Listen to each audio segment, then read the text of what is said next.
એક બીજો અપ્રોચ છે વોચટા અપ્રોચ, જેનું બીજું નામ છે રિફ્લેક્સ લોકોમોશન, જે ડોક્ટર વેસ્લે વોચટા દ્વારા ડેવલપ કરવામાં આવ્યો હતો.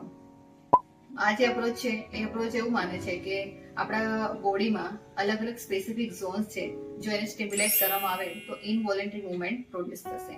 અને એ ઇનવોલન્ટરી મુવમેન્ટ આપણે કન્ટિન્યુઅસ આપણે જો એ અપ્રોચ આપણે સ્ટિમ્યુલેશન કરવામાં આવે તો સીએનએસ પર એનું કન્ટિન્યુઅસ રજિસ્ટ્રેશન થતું જશે અને આ ઇનવોલન્ટરી મુવમેન્ટ છે એ સમય પછી વોલન્ટરી મુવમેન્ટમાં પરિણમશે, એટલે કે બાળક જાતે મુવમેન્ટ કરવા લાગશે.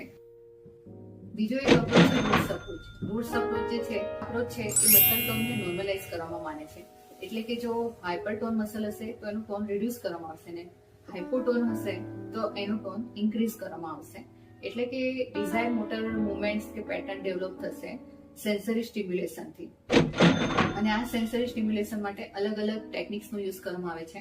એમાં લાઇટ ટચ, પ્રેસિંગ, રેઝિસ્ટન્સ જેવા અલગ અલગ કહેવાય ને ટેકનિક્સનો યુઝ કરીને સેન્સરી સ્ટિમ્યુલેશન થવાથી ડિઝાયર મોટર મુવમેન્ટ ડેવલપ થશે. એ બીજો અપ્રોચ છે PNF અપ્રોચ, એટલે કે પ્રોપ્રાયોસેપ્ટિવ ન્યુરો ફેસિલિટેશન અપ્રોચ. આ અપ્રોચ જે છે એ હરમન કબાટ દ્વારા ડેવલપ કરવામાં આવ્યો હતો. અને આ અપ્રોચ એવું માને છે કે આપણા શરીરમાં અલગ અલગ પ્રોપ્રાયોસેપ્ટર્સ છે, જેમાં મસલ્સ અને જોઇન્ટ્સમાં પ્રોપ્રાયોસેપ્ટર્સને સ્ટિમ્યુલેટ કરવાથી મસલ ફંક્શન એ ડેવલપ થશે. એમાં મસલ સ્ટ્રેન્થનિંગ કે પછી કોર્ડિનેશન જેવા આપણે મુવમેન્ટ્સ ડેવલપ કરી શકીશું.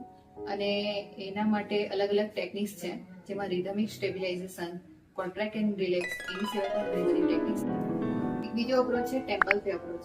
ટેમ્પલ ફે અપ્રોચ જે છે એ ટેમ્પલ ફે નામના ન્યુરોસર્જન દ્વારા ડેવલપ કરવામાં આવ્યું હતું, જે ફિલાડેલ્ફિયાના હતા.